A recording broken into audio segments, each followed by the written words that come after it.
بسم اللہ الرحمن الرحیم۔ السلام علیکم ورحمۃ اللہ وبرکاتہ۔ درود قرب مصطفیٰ صلی اللہ علیہ وآلہ وسلم۔ اللہم صلی علی محمد کما تحب و ترضی لہ۔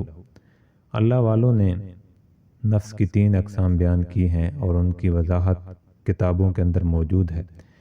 نفس کی تینوں اقساموں کا ذکر قرآن مجید کے اندر بھی موجود ہے۔ نفس امارہ گناہوں کی طرف ہمیں متوجہ کرتا ہے، اسے گناہ کر کے، لذت حاصل کر کے، مزہ حاصل کر کے اور حرام کی راہیں چل کر اچھا لگتا ہے۔ نفس لوامہ جب کوئی غلط کام ہم کرتے ہیں تو ہمیں بعد میں پچھتاوا ہوتا ہے۔ نفس لوامہ کی یہ قسم ہے اور اس میں گناہ کرنے کے بعد پچھتاوے کی ایک ترتیب ہوتی ہے۔ اور نفس مطمئنہ ہمیں نیکی کی طرف لے کر جاتا ہے، تقوی کی طرف لے کے جاتا ہے، عبادت کی طرف لے کے جاتا ہے، اور عبادت کر کے نفس کی اس قسم کو خوشی ملتی ہے، راحت ملتی ہے۔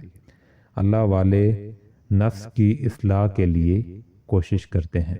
اللہ والے نفس کو قابو کرنے کے لیے طریقے بتاتے ہیں، اعمال کرواتے ہیں، پڑھائیاں کرواتے ہیں، توجہات دیتے ہیں، دعائیں کرتے ہیں۔ نفس کی غلامی انتہائی خطرناک چیز ہے۔ یہ جو لوگ تعریف کے بھوکے ہوتے ہیں اور تنقید پر بھڑک جاتے ہیں، یہ نفس کے غلام ہوتے ہیں۔ جب بھی آپ کی کوئی خوبی یا آپ کی قابلیت کی کوئی تعریف کرے تو اسے اللہ کی ذات کی طرف منسوب کرنا چاہیے، کیونکہ یہ سب عطائیں اللہ تعالیٰ کی طرف سے ہیں، انسان کا اس میں کوئی کمال نہیں۔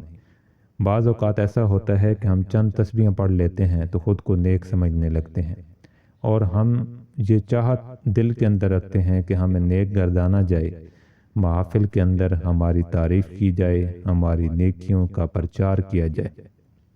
تو یہ نفس کی بھوک ہے اور یہ نفس کی خواہش ہے، اس سے بچنا چاہیے، اور یہ شیطان کا تیر ہے جو نفس کے ذریعے ہمیں اس راہ میں حملے کر کے ہمارے اعمال کو کھوٹا کرنا چاہتا ہے، ہمارے اعمال کی قبولیت میں رکاوٹ ڈالنا چاہتا ہے۔ بعض لوگ تنقید نہیں برداشت کر سکتے۔ اگر کوئی تنقید کرے تو ہمیں کوشش کرنی چاہیے کہ ہمیں اپنے اندر جو خامیاں ہیں اس کی اصلاح کرنی چاہیے۔ ہمیں سوچنا چاہیے ٹھنڈے دل و دماغ سے کہ فلاں بندے نے میرے اوپر تنقید کی ہے تو کیا میرے اندر وہ خامیاں ہیں؟ اگر میرے اندر وہ خامیاں ہیں تو میں اس کی اصلاح کروں اور اس سے بحث نہ کروں، جھگڑا نہ کروں۔ اللہ تعالیٰ جسے چاہتا ہے عزت دیتا ہے اور جسے چاہتا ہے ذلت دیتا ہے۔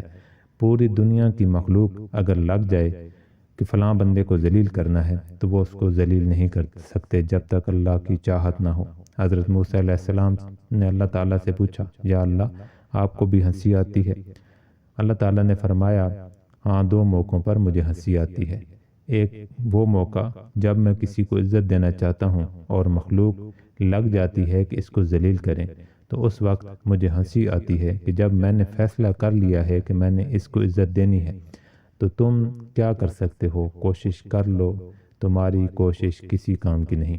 اور اگر میں کسی کو ذلیل کرنا چاہتا ہوں اور پوری دنیا کی مخلوق اس کو عزت دینا چاہتی ہے تو اس وقت مجھے ہنسی آتی ہے کہ میں نے اس کو ذلیل کرنے کا فیصلہ کر لیا ہے، اب اس کو عزت کے تاج کون پہنا سکتا ہے؟ تو اس بارے میں مطمئن رہنا چاہیے، کوئی کسی کو ذلیل نہیں کر سکتا جب تک اللہ کی منشا نہ ہو، کوئی کسی کو عزت نہیں دے سکتا جب تک اللہ کی منشا نہ ہو۔ اور جو ہم نیکی کا کام کرتے ہیں اللہ کی توفیق اور امر سے کرتے ہیں۔ اگر کسی گناہ سے بچتے ہیں تو اللہ کے امر اور توفیق سے بچتے ہیں، اس میں ہمارا کوئی کمال نہیں۔ اگر کوئی تعریف کرتا ہے تو الحمدللہ رب العالمین، تمام تعریفیں رب العالمین کے لیے ہیں۔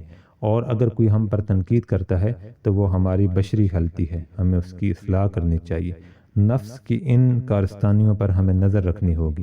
اگر ہم عبادت کرتے ہیں تو ہم نے اس پر تکبر نہیں کرنا، اس پہ غرور نہیں کرنا، اس پہ چوڑا نہیں ہونا، بلکہ ہم نے انکساری کا مظاہرہ کرنا ہے، عاجزی کا مظاہرہ کرنا ہے۔